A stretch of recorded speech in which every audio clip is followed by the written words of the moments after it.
Welcome to Beneath the Wing.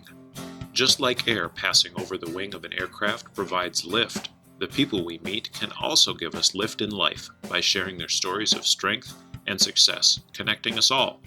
Beneath the Wing explores the stories of those connected with the Minnesota Air National Guard's 133rd Airlift Wing with a little humor and learning along the way. I'm your host, Wing Command Chief Mark Legvold. Today on Beneath the Wing, we're getting the chance to meet Lieutenant Katherine Morsch. And I have to admit, I had a tough time writing your intro because there's really no way to summarize you in one encapsulating paragraph. You've had an already rich career in the military, but that isn't the essence of what makes you, you. So the only word that I could really find is fascinating. So let's just start there. Do you consider yourself to be a fascinating person? No, Chief, I don't at all. In fact, when you asked me to sit with you and do this podcast, I thought, there's a million more, hundreds more people at the 133rd that I think we're probably far more fascinating than I am. Okay, so do you consider everybody to be fascinating? Oh yeah, I mean, I think everybody's got a story to tell. They do. Yeah, for sure. And you have one too, so we're going to get into that a little bit today. Sound good? Yes, absolutely. Great. Sounds great.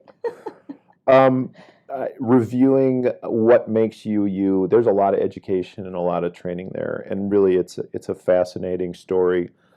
You started in the National Guard in North Dakota. Yes. What brought you to the North Dakota Air National Guard? So I did my first year of college at a technical school in South Dakota as an architectural drafting major. So and met somebody there, a friend of mine who was actually in the Army National Guard, and then decided for a few different reasons to join the National Guard and Air National Guard in particular. So I was specifically looking at schools that had an architecture program because I wanted to go on and do architecture from there.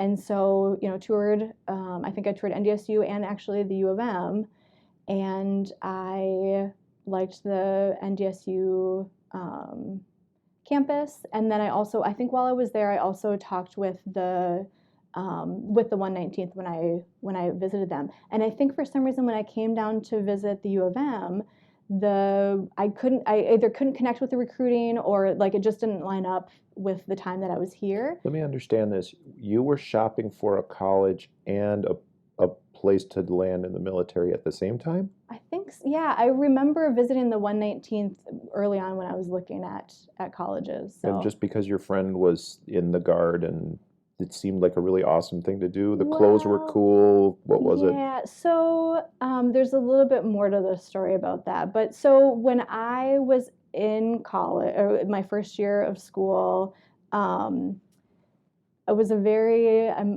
independent person, and I can't remember exactly what happened. But at some point during that first year, there was a conversation with my family about having to kind of pay for ongoing school.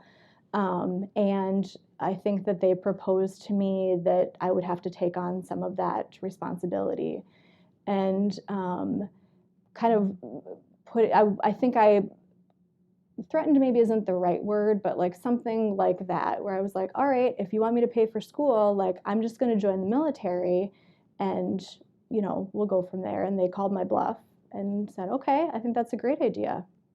And I thought, oh, okay. Was that atypical for your parents to be supportive of you going into the military? Oh, no, I don't think so. I mean, okay. So it's actually interesting so I've up until the last year or so have always said I'm the first person in my family to be in the military. That's kind of wore that as a cool thing about, I'm the first one. But recently I've actually learned that my grandpa was in the Army and my grandma was in the Marines. Really? And then my step grandpa, he was a flight instructor on a war contract, so worked really closely with the military. But nobody really talked about that as I was growing up, and so I thought I was going into the military as the first one in my family, and that was this really special thing. But But anyway, they called my bluff. We went and looked at so my parents went with me. We went and looked at the Army National Guard. I was like, gonna sign on the Army National Guard dotted line. And my dad had a friend who was in the Air Force active duty. And he said, we should probably just check out the Air National Guard. And so we went there, and I think, they kind of talked about the differences, which there are many between the Army and the Air. There are many. And I recognized that I was probably a better fit for the Air National Guard. And so then went through that process. I think that, of course, that started kind of in South Dakota where I was doing my tech school and close to where I lived. And then yeah, started looking at NDSU, and then all of that 119. kind of all at the same time. Yeah. And it all kind of fell. Have you always burned the candle at both ends? Yes, but I am much more, if we're talking literally, I'm much more of a morning person than I am. So you burn the candle early in the day, and then you're burned out by the night? Yes. Yeah, yes. That makes good sense to me. Yeah. I'm impressed reading how much balance you've seen to maintain in your life. Specifically, the last podcast that I did, we talked a little bit about love in the military and family, and my wife and I were talking in the first part of that about work-life balance, and how I think what I said was I have to work at balance. How do you get balance? What do you do that works to find balance? Because you're not just a military member, you have so much education that we'll talk about here in a little bit, but on top of that, you're a parent and a spouse. And what do you do that works to find balance? So I don't think that I have balance. I think balance is, maybe an unachievable goal we're always kind of in flux, right? So some days or some hours, I am doing more work stuff than I am family stuff. And some days my family takes priority and I have to focus more on that. And so I think that it's always kind of this teeter-totter. And that changes day by day. I think that it's something that I absolutely 100% need to constantly be working on and thinking about, and I don't do it great all the time. And my husband and kids will tell you that. And then I drop balls at work at times too, and that's because I got sick kids at home or virtual school happening or whatever. So I think that I would love to say that I do balance it, but I don't. Every day is different, and it's a teeter-totter. That's for sure. There's this. You're constantly making sacrifices in one way or another. What's hard for you when it comes to sacrifices, and what's not so hard? Yeah, so it's hard for me. If I if I say I'm going to do something and then I don't follow through. Like, that just gets me to the core. Or if somebody's counting on me, deadlines, things like that. That's on the work side. That's really hard for me to let go of those things. On the family side, I think I have a super supportive husband and kids who are just incredibly kind and resilient, and coming down to drill, or I'm leaving for tech school in a couple of months here, so kind of preparing for that.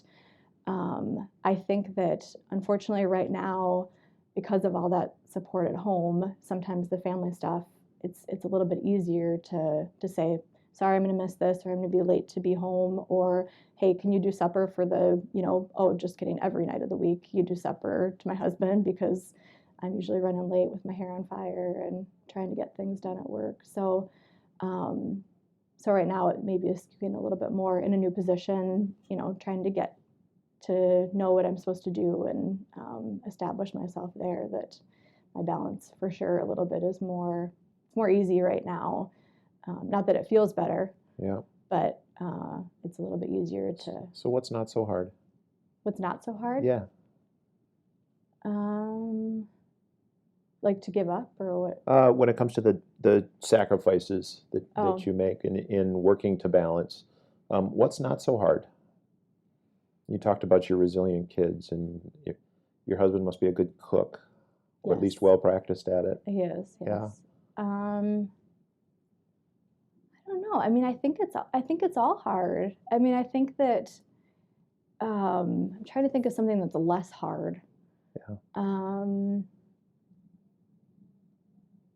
Well, so I will say that now that we live closer to family, having kind of that safety net, uh, it it it feels a little bit safer. You know, like if I know that I'm running late and my husband has late meetings and I can't get to pick kids up, I know that there's a safety net there that I can call a grandparent. We've been trying really hard with COVID to not tap into those resources, but just knowing that exists if there's an emergency, that's huge. And I know that a lot of people don't have that. And we didn't when we were out in DC and before, and so it is nice to just have that reassurance that we have other people that can help out. For sure, having the safety net of, just a community structure. I think that's one of the things in the Guard, especially that when we talk about what's hard and what's not so hard, sometimes we lose sight of hey, it's not so hard because I have a good community structure around me. Whereas on the active duty side, where you have people that they live in a remote place. I lived in Alaska for a while. There is no family. Yeah. And suddenly that active duty portion, that's your family, that's your support structure, that's your community. And so that one of the things that's just not so hard is, hey, we grew up here. Yeah. Maybe that, not taking that for granted is one of those things that it's important in our careers. Yeah, and I'll say on the flip side of that, on my full-time and then even drill status, I feel like I've been really fortunate. I mean, even like currently, but even in the past, that I've always had either leaders or supervisors or somebody within that kind of chain that I can say like, hey, this is important to me. I know that this deadline is coming up. I'm not going to be able to meet it, or I'm going to need a little bit more time. And I think in most cases that's been received well, or at least they've understood, and we've figured out a plan. So yeah. And I can, for the most part, I think that's pretty typical. People want to support they want to support their airmen or their soldiers. Which, okay, so bringing this up, you work in a very soldier-centric environment right now. Yeah. Because you just got a new job. What's your new job? So my new job, I am the first full-time victim advocate at the Camp Ripley Training Center up near Little Falls, Minnesota. Okay, so what does that job mean? Well, so it's brand new. So for me, that's really exciting because I get to have a part in kind of building what that is and what that looks like for Camp Ripley. But, when we're talking about sexual assault, I hope, and my vision is that a large piece of my job is going to be focused on prevention. So supporting the training that happens, doing command consults if commanders or leaders have questions about creating a safe environment or an environment without sexual assault. So I hope to be doing a lot of the prevention side of the house. Of course, I'll also be involved with response. So when there is a sexual assault, I'll help with response. Now it is Army Training Center, and I say Army Training Center, but really it's a training center. So we have people coming from the Air Force, we have people coming from the Coast Guard. We just had like a Navy dive team doing some really incredible like winter dive stuff up there. And so there's a lot of kind of transient or people visiting for different trainings. And on the Army side of the house, they all have, we would maybe call them volunteer, but they're collateral duty victim advocates. And so my role up there is not to replace the work that they do, but to support and kind of help where I can, or if they're working to fill that position and they maybe don't have it, then I would help fulfill that. So when I'm talking about response, I might be the initial response, but the hope is then I'll be able to do a warm handoff or transition that person to their collateral duty victim advocate. So somebody that is a part of their original organization, you just Yeah. hand them off. Yep. If they choose. Of course, it's entirely victim driven. So Yeah, of course, Mhm. of course. This type of work in the military has evolved over the last 10 years or so, and it's become more and more important when the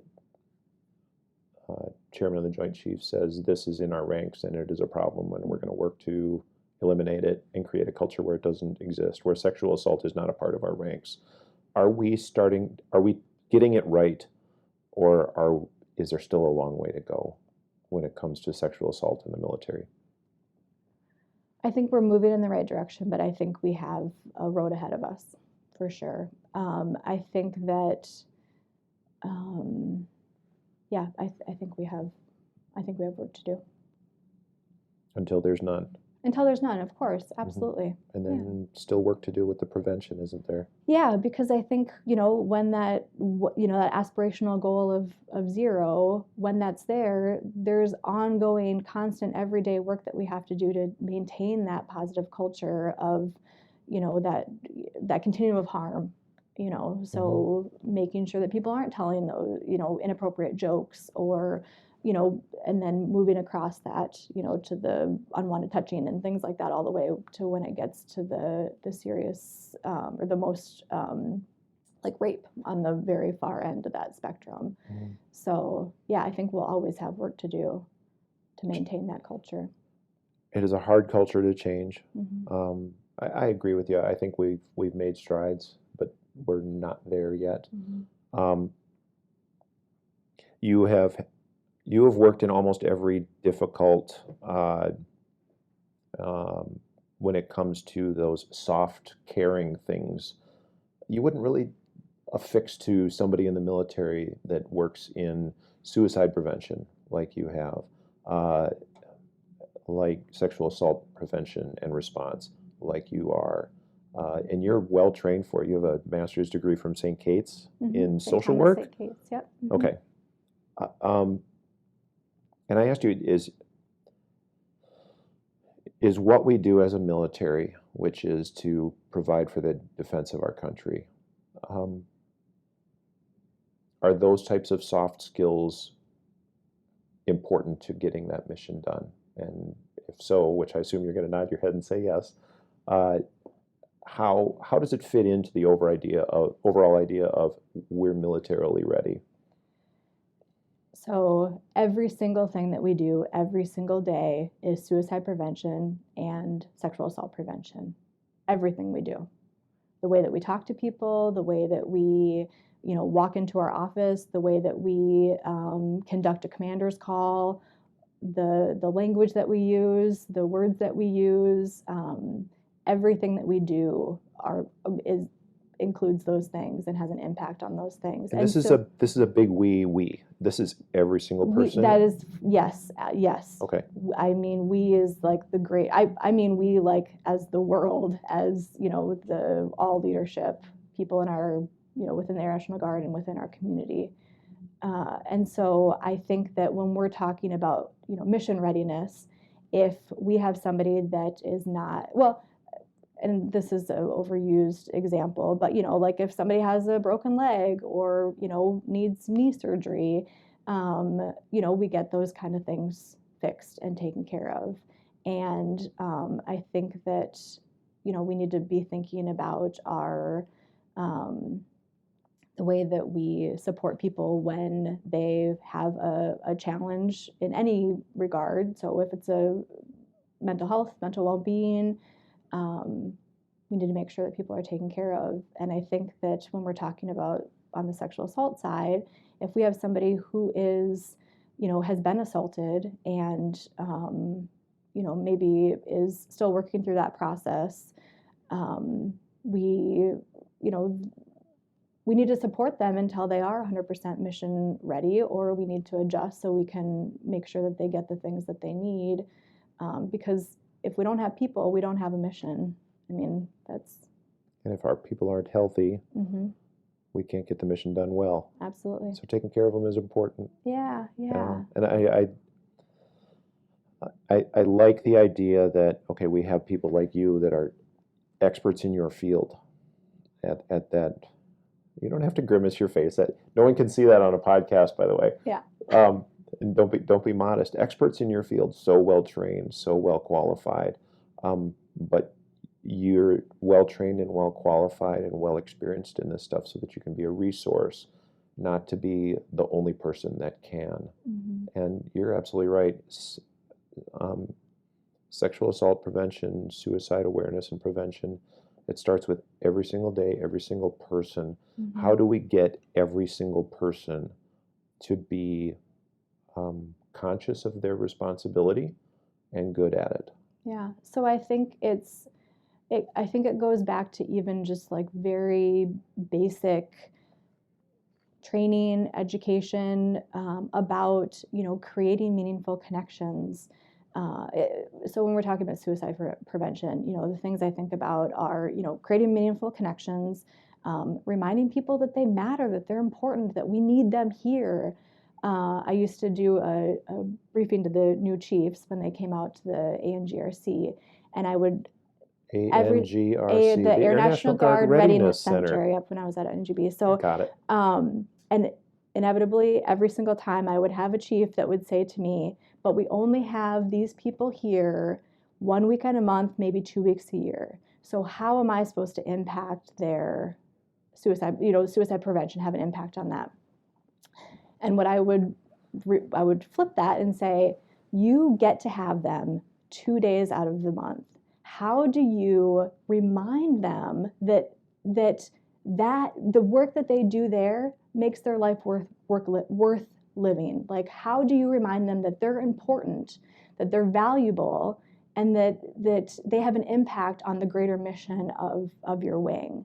Because, yeah, sure, you're not seeing them the other 28 days of the month, but what they're doing those 2 days, have that be a part of what gives them meaning in their life the other 28 days. And so I think that we kind of have to get out of that mindset that we only have them 2 days out of the month, and so somebody else will take care of them or check in on them the rest of the days. But they're our people. Mm-hmm. They're our family, like you said. So we need to really be focusing on connection, reinforcing that people matter, that they're important to the mission, and that's every single job here. Like we know that, but does everybody know that? Does the airman that is doing a certain task, and as they're doing it, think like, well, what does this matter if it gets done? Do they know how they fit into that bigger mission? Yeah. I think that's really important. That is a big part of it. And you said connection more than once. This has been a challenging year, where a lot of our supervisors, a lot of our airmen, a lot of the people that we work with have struggled with staying connected with one another. We've done digital drills where it's all on a digital interface with the video chats and all that. But one of the things that I've been so impressed with are the youngest supervisors that we have out here, the staff sergeant that is my kid's age, and how organically connected they are to the people that they supervise because they're so good at this technology piece. Mm-hmm. What advice do you have to keep people connected, especially while we're struggling through COVID, starting to see the light at the end of the tunnel? Do we switch back and suddenly we connect face to face and literally face to face and eyeball to eyeball, or is there a new mix to staying connected that we're going to start realizing? I think there needs to be a mix. I think that, if anybody knows me out there, I am definitely very much an extrovert. I love to be around people. I love to talk to people. I love to chat with people. And so I appreciate that face-to-face and really missed that change when everything COVID happened. But I think that there is so much value in tapping into those other resources. And when we're talking about, next generation or people who just appreciate that, the technology and the things that we can use, it just gives us another tool to be connected and to learn and know more about our people so that we can recognize those differences and changes. And it, right now in COVID times, it makes it much more challenging. But when we're thinking about communication and staying connected, yeah, I mean, I think use all the tools we have, and some people are going to gravitate towards one versus another, and that's okay. We got to be adaptable. We do, and sometimes that takes work for somebody. And your image that you painted of when I got a new chief at the Air National Guard Readiness Center, a chief would be somebody like me who had been in the military for over 20 years, sometimes like me over 30 years, and been there, done that, seen it all, and everybody needs to change and adapt to me. Mm-hmm. Did you get that aha moment when you just flipped it a little bit, where they get the opportunity to see these people one weekend a month, or did they just stay in their crusty, old, cantankerous, old person ways? I would say most got it, but I think most got it. I mean, of course, there were always the few where you saw their eyes roll and like, yeah, sure, okay, Lieutenant, mm-hmm. And then that's how that went. But I mean, yeah, I'm going on 17 years. I'm prior enlisted. Like, I also know a little bit, at least, about how the Air National Guard has evolved, yeah. And I think it takes time. Culture change takes a really long time. It does, and it's always evolving. Mm-hmm. So going back to the Readiness Center, mm-hmm. You picked up your family and you moved out to DC, and you took this big chance. And in your career, that's hard to do sometimes. With a family, that's hard to do. With someone that in the Guard, where we have our social, our community structure here, where we're comfortable. How did you get the courage to go out there, to pick up and move out to DC and do some of that hard work? What was your motivator? So I had actually, I hadn't been back from OTS for Officer Training School. Thank you. For only a few months. So I got back like the first part of September, and that job posted, I think, like December or January. And it actually posted, I was outside of the rank. So I was a brand new second lieutenant. And I think it was posted as like a first lieutenant or above. And so I had talked with my leadership here. I had a ton of support here, and just said, hey, I kind of want to throw my name in the hat of this. I know that I'm outside of the rank, but I had talked to somebody who was out at the Readiness Center and just said, hey, what happens if somebody applies and they're not within the rank? Well, they said, well, they look at it, and kind of depends on what they need and whatever. So I said, okay, well, completed my package. And yeah, so I had a ton of support here with leadership that said it would be great it's a great opportunity. We would be, it would be unfortunate for us for you to leave the wing, but great opportunity. My husband, we actually went up to near where we're living now, but went up there and left the kids with grandparents for the day. And we just we went on a bunch of hikes. We just kind of talked through about what would that mean for our family? Like, what does that look like? Is it even possible? I mean, we had a house that we owned in River Falls, and what do we do? Do we rent? We kind of went through all the scenarios, and by the end of that day, he said, "Hey, I think this is a great opportunity for you. Let's do it." And my husband's like I said, super supportive. Like, he also really likes adventures, and we've lived kind of all over and done a bunch of wild things, and so at the end of that day, we said, all right. And at that point, I had already applied, and they had offered the position to me. And so then we were trying to figure out if decision time. Yep, if we accept it, or if we say thanks so much for the offer and we're not going to do it. And so we took the chance and put our house on the market within the next couple of weeks, because it was a real quick turn once they offered mm-hmm. it.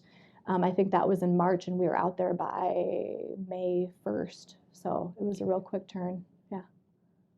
I've been talking with Lieutenant Katherine Morsch, and it's the first half's been really fun.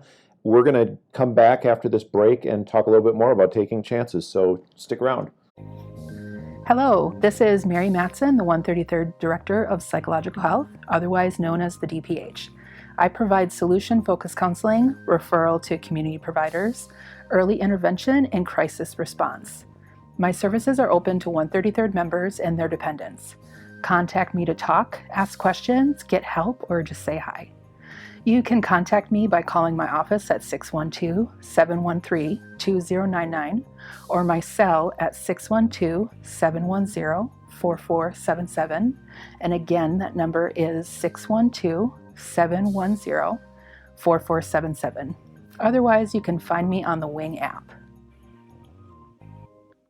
I've been talking with Lieutenant Katherine Morsch of the 133rd Airlift Wing, and also from Camp Ripley up near Little Falls, Minnesota. Full-time job up there. That's true. Mm-hmm. Traditional job down here 1 week in a month.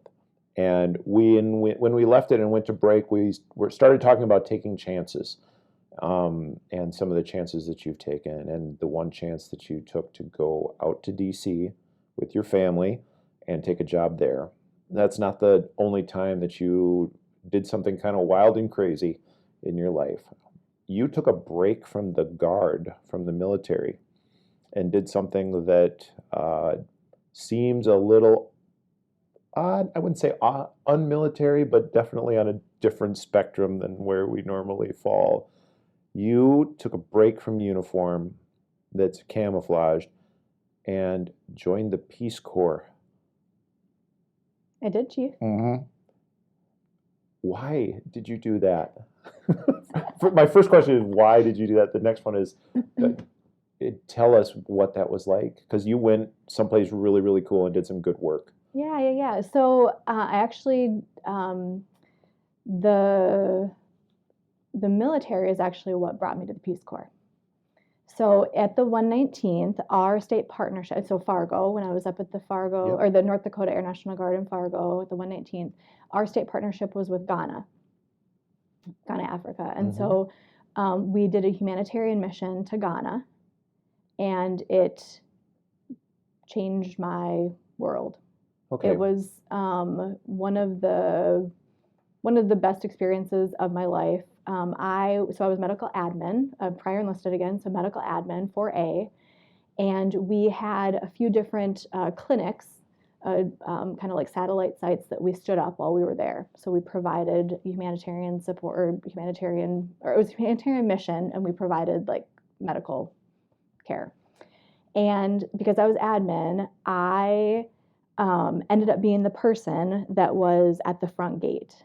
And so I was, basically checking every single person in, and I did this all of the days we were there, checking every single person in. So I came in contact with every Ghanaian that came into the clinic, and saw people who, we had somebody who like walked miles and ended up having like a broken pelvis.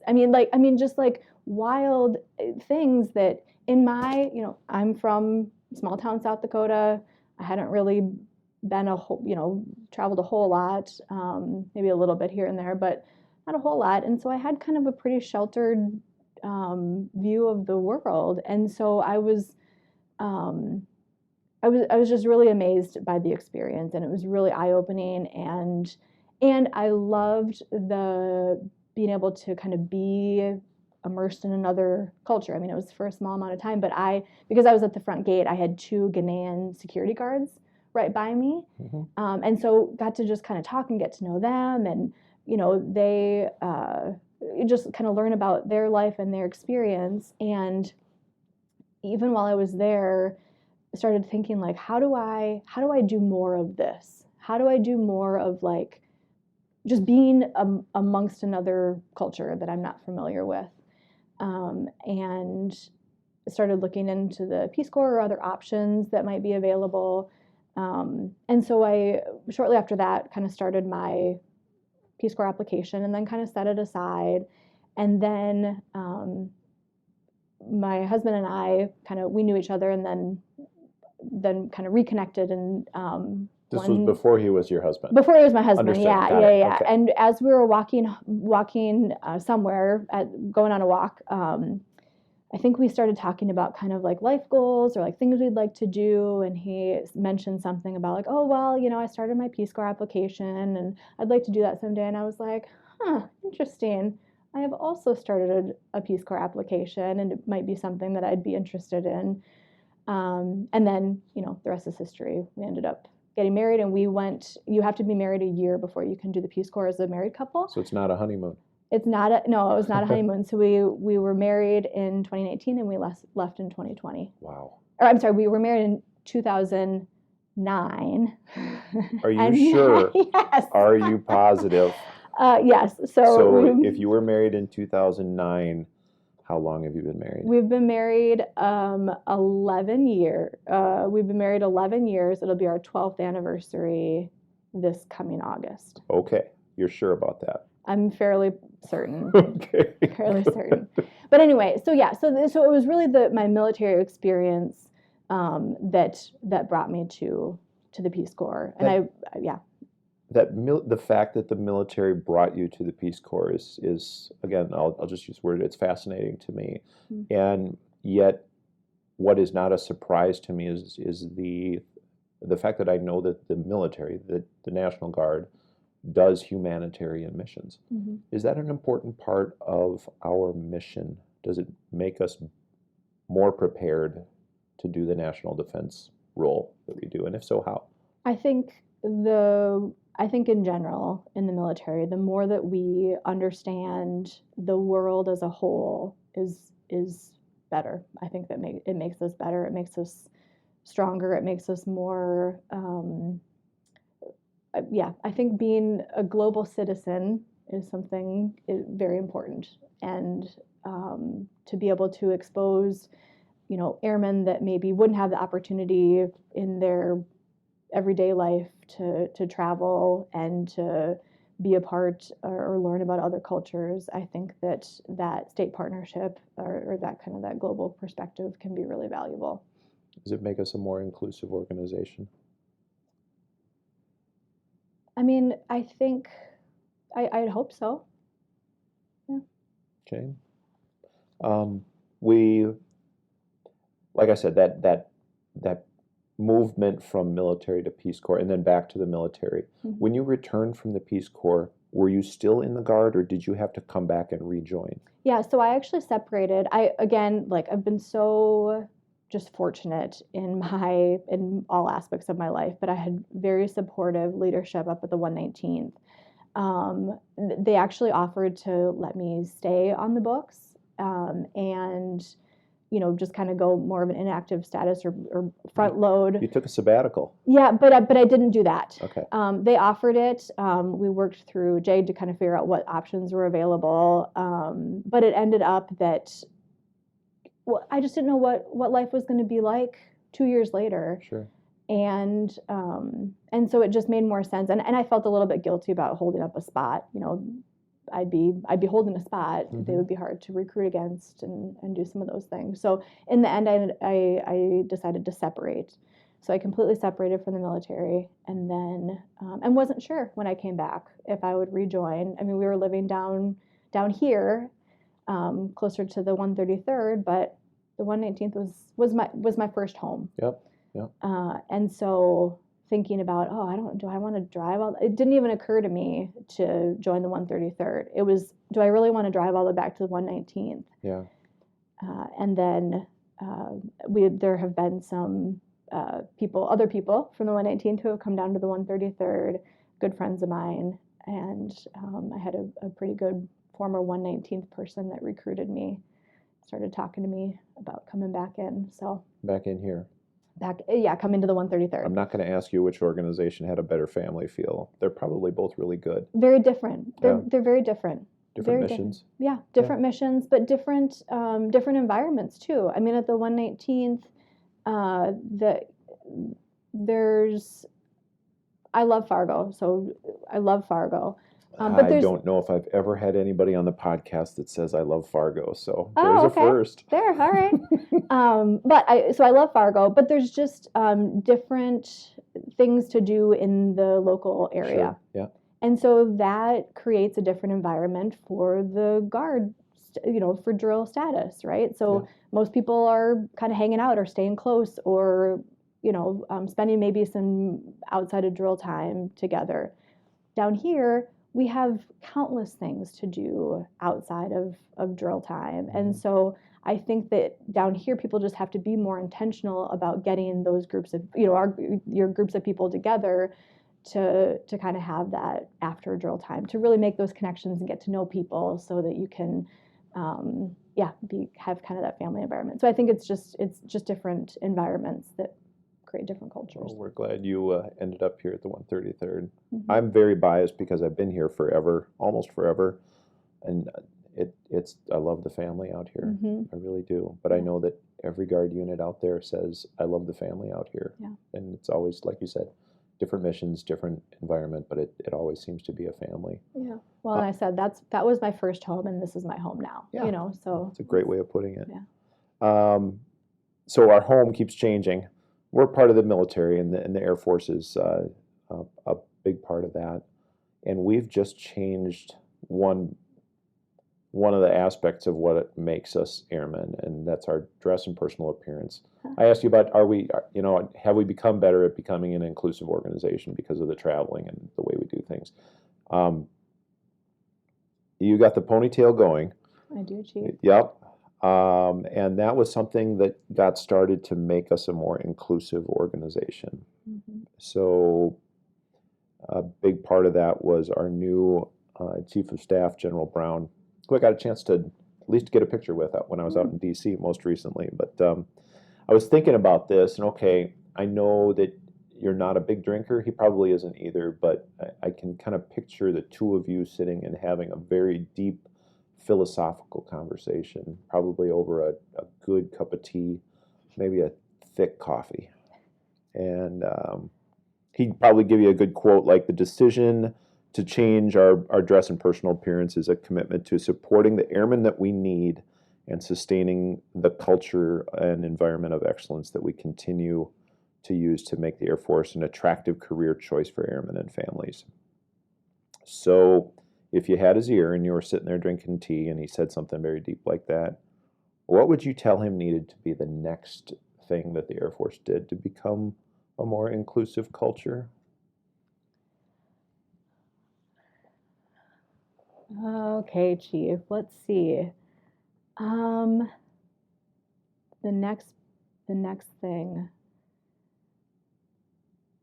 I think this is a big question, right? Yep. There's only so much that, I think that leaders at that level, they want to do as much as they can, right, to have the biggest impact on the force. Yeah, when he says attractive career choice for airmen and families, that's pretty big because it recognizes the fact that people are working to balance, right? Yeah, and I think that, so I'll just speak from my own kind of personal experience. I think that we really need to, I think we really need to figure out a way to support new families, mothers and fathers. I think, and that means a lot of different things. So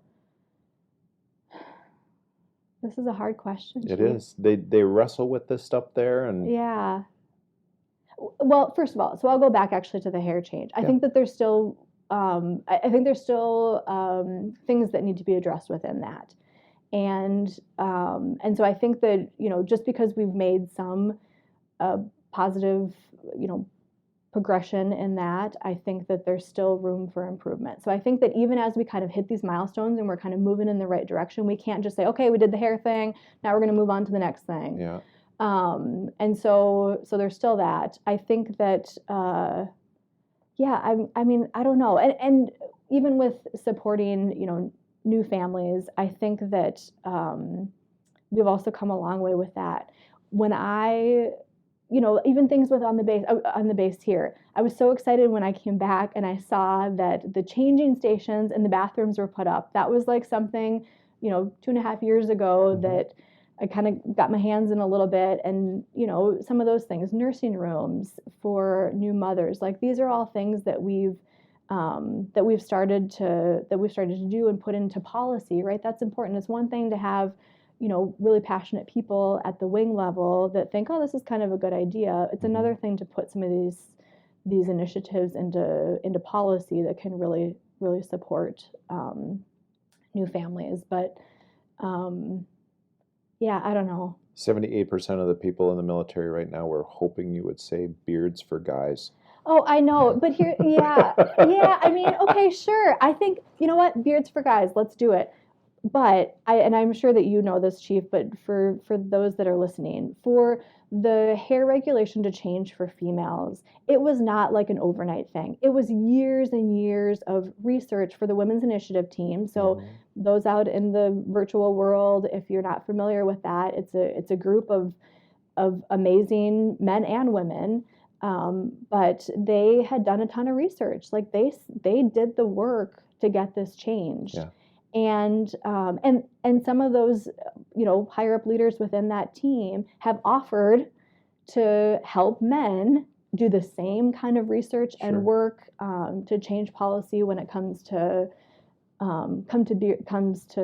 beards for men. So I think that, yeah, absolutely, sure, I'm all for it if we can do it, safely, and if there's that, the need and desire to do the work. Yep, you're right. It's a lot of work, and I am a fan of making service to the country inclusive for as many people as are willing to serve the country for the right reasons. Yeah. The fact that I lost a lot of my hair I've lost my hair, probably because of the stress of life or genetics. But we had women that were losing their hair because they had to wear it a certain way and then put a hat on or a helmet on, and it just was not comfortable. It was not good for the service, and I think it's a positive, good change that increased our readiness. And so I was really glad to see it. And then I started reading some of the comments on the old, crusty old chief that you would work with at the Guard Bureau that said we never, this change is bad for the fact that it's just change. And I struggled with that because I don't want to see somebody in pain because they just chose to serve the country. Yeah. Change is hard regardless. Of course it is. And it's, I've had a few people say like it's kind of distracting. It's kind of, now you see this point, but because it's change, right? Anytime something changes, if you went, you painted a wall, people are going to notice that, and it's going to be something different. Yep. And it just takes time to get used to it. Okay. Well, let's do some rapid fire questions. And thankfully, okay, you had the look of relief, like, oh, no more hard questions. Thankfully, you've actually listened to the podcast before, so you kind of know how this works. I just ask you a quick question that you haven't seen before, and whatever pops into your head is the right answer. But you got to say it out loud. Okay. What's your 2021 New Year's resolution? Drink more water. What's your favorite Disney movie?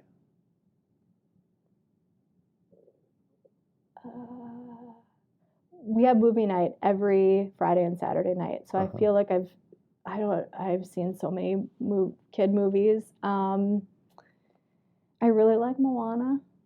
Oh, I do too. That one's a good one. Yeah. Last book that you read?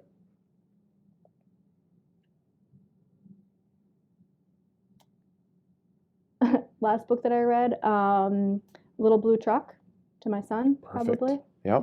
Why'd the chicken cross the road?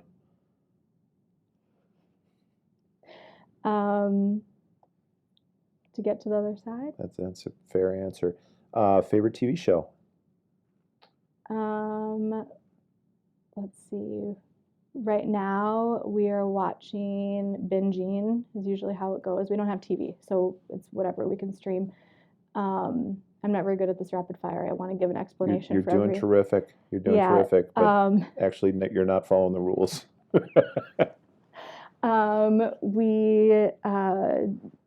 Let's see. We don't watch a lot of TV. I don't know. That's a tough one. But you're binging one right now. We're binging one right now, and I think it's called Justified. Okay. Fair. Yeah. All right.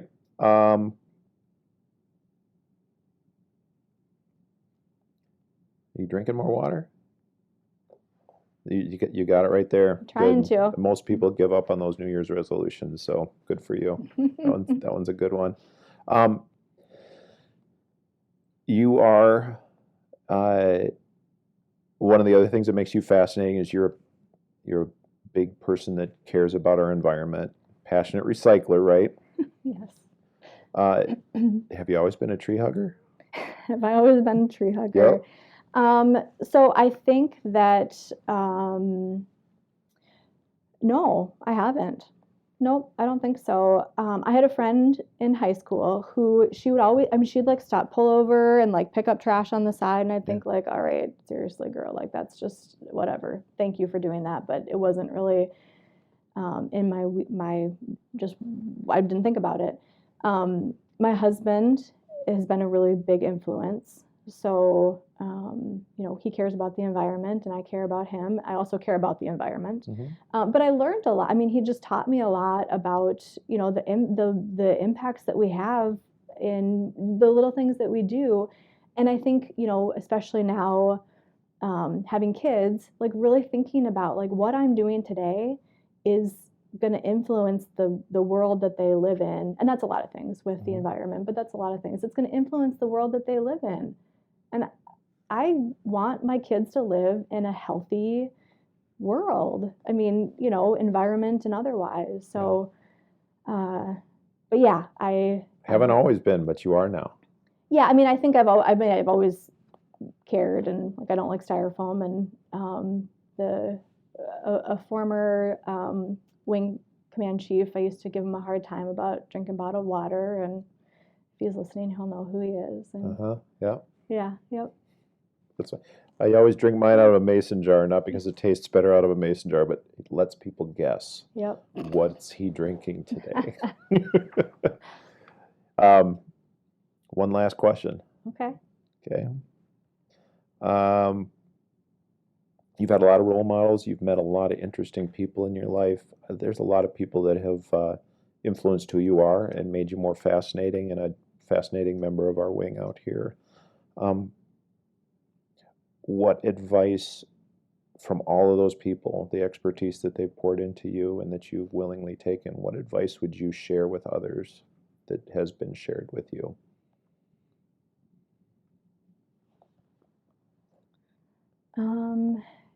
Advice that I've gotten.